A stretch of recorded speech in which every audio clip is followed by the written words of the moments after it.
Hi, good day again. Kumusta kamo mga Cebuanos, mga Bisaya? Kani mao ni ako ang second nga episode sa akong podcast. Now, last time nag-talk ko about manifestation, about unsay angay buhaton sa mga kabatan-unan, no? Unsay ilang buhaton para mamaayo ang ilang future. Karon usab pasabto nako ang mga ginikanan ngano man di ay ni atong mga anak atong mga teenagers nga mingulitat kanong kagahi ba ninyong ulo mo ana dayon tanon niya mutuman gyud na sila sa ilang gusto na ilang behavior nga lahi gid sila ba nga daring kay sila no niya wa sila kahibaw nga ilang gibuhat day to risk go niya sa puto na dayon ta mga ginikanan kan so unsa tong buhaton para dili ta sa puton ato silang sabton nganong sabton man nato sila na di ko'y gibasa baga man kay ni nga libro akong gibasa oy pero wala ko mo promote ani nga libro ha gitawag ni siya og behave hilig bang ko mubasa kani nga libro gisuwat ni siya ni Robert Sapolsky. Wala ko mo kuan ha mag-promote ani niya pero nibasa ko ani nga libro unya kay tungod lagi sa kabagaan ni nga libro kay balo man jud ko kita mga Cebuano tapulan magagay ta mo basa no dai pag in English na kapuya na jud ta so ako nalay muhubad ani sa Binisaya unsa man day ni so kita di aing mga tao natay gitawag og stages sa atong behavior. So, na-stages atong behavior pagbata. Dali ra nato masabtan kay ang bata mo sunod ra man gyud. Ang pinakadako gid natong problema kay kanid yung atong mga teenagers nga maghimo man gyud ni sila ilang gusto. Nya according pa ani nga book nga akong gibasa, kani atong gitawag og frontal cortex.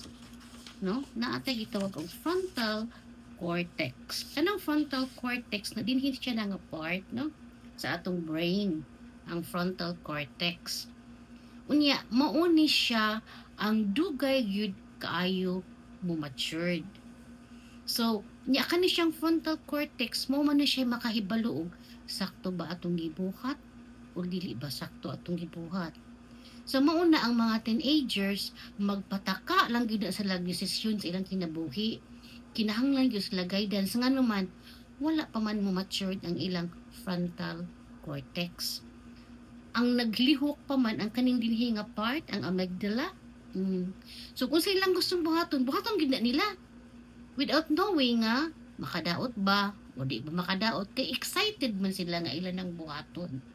So kay kita magyang ginikanan kay matured man ta ato silang pasabton kay sila mismo wa pud sila kasabot nganong ingon ana sila ang ilang pagtuo yun nga sakto ra gid ilang gibuhat ug ingon gid sila kani gid mama no inana gid na siya mama i-record lang gud mo isulti ba hindi ako lang nang i-play mo na ang sa una di ba kay namtay cassette unya sila wa na mas like cassette cellphone naman i-record lang na cellphone mabi kay ako lang nang himuong reels Ewangin ana nga istorya nila balik pa ni mga Gen Z. So, sabdo na nato sila. So, unsaon man na sila pagsabot, ing istoryahan, dili kasabaan. Sometimes, solid di man ta makakontrol sa atong gibati pod kay kanang musukol pod ba, mahiubos pod ta. Pero, mas maayo pod nga atong tan-awon ang other side ani nila. Nganong ingon ani man ni sila? Nganong ingon ani manggit ni sila? Oh, na, o katawa na lang chit ko ha kay sa record ko ninyo ani na usa ka kamot kani siya Jinsi ang ako anak Jinsi pud ni sige lang ako ra na siya stone so nag-record ko ninyo pagkahuman nag-record ko ani pagkahuman siya pud ni kuot po siya yung gustong kuoton wa siya kahibaw nga nag-record mo sa mami oy di ko mahilabot ni mami pero ako nila siya gisabot kay nga no kana iyang frontal cortex wala pa man na ma-develop wala pa mo matured so kay wa pa man na sila mo matured ang ilang frontal cortex ika 26 years old o nanasad o na. Gisamok-samok na pod ko ang frontal cortex sa pod nila niya ang nagdiman nga maging-atos siya nako. Ako la siya sabton inana ang ginang mga teenagers, di ba? So remember, 26 years old anha pa mo matured ang ilang frontal cortex, ang dinhinga part. Unsa na siya? Mauna siya ang makahatag og ideya ba na makadistinguish na sila what is right and what is wrong. Ang frontal cortex ana may mo dictate. So kung wa na ma-develop ang frontal cortex, maunang magpataka na lang jud. So dili gud nato bibihon maayo atong mga anak. Kay tingnan di na ma-develop ilang frontal cortex, kailan pagtuo baby pa sila. So we'll give them a chance to grow. Nya kay mo give man sila chance to grow, di na to sila pasagdan. Di ta mingon dako naman ka, bahala na kasi mong gibuhat din ha. Dili uy. Remember, 26 years old pa mo matured ang ilang frontal cortex, meaning to say makadistinguish ang brain what is right, what is wrong, sakto ba yung decision, maka-analyze siya sakto at the age of 26 years old. Meaning to say, di pa yun ay pwede dahil magpakasal ng mga below 25. Ano man, di pa man gudi sila matured. May gani niya mga batanon karon kani po sila gusto magminyo, no? Ilang gusto ka ng 30s pa, tanan sila magsuroy-suroy. So, unsa may atong guide ani nila? Di ta masuko atong sabton nga no nag-ingon ani man siya. Unsa may problema? Ako ba? Unsa man kakaklase nga ginikanan? Ikaw ba ang ginikanan nga mamunal, mamunog, mga saba, yaw-yawan? I think muna nang panahon na nga imo i-slow down kanang mamunod ta, di gud na siya maayo, no? Kanang mangulata ta, managpa ta, di gud na siya maayo, di gud na nimo buhaton sa imong anak, labi na sa mga karon nga generation kay lain ni ilang mga huna-huna. So di gud ta mag-ingon ana atong sabton nga wala pa intaw na sila mo matured ang ilang frontal cortex. Sa una, sa atong panahon, dili mo sad himasa atong mga ginikanan kay gamay ra ba sad atong access sa mga libro, no? Pero karon nga mga generation kaning mga 50 and above, 40 and above, nakasabot na jud ta. So kahilig naman kita mo basa, ato silang sabton, unya atong i-guide og tarong. Nagkinahanglan sila sa atong guide. Ug pananglita na sila gihimo nga dili maayo, ang atong buhaton, nganong imo man nang gibuhat, you're a good person, pero ang imong action dili maayo. Unsa may sakto nga action, mauni siya. So ato siyang i-guide, di nato siya pasagdan. Importante yun na.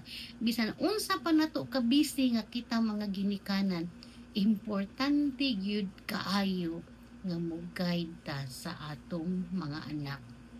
Kinahanglan na akay open communication.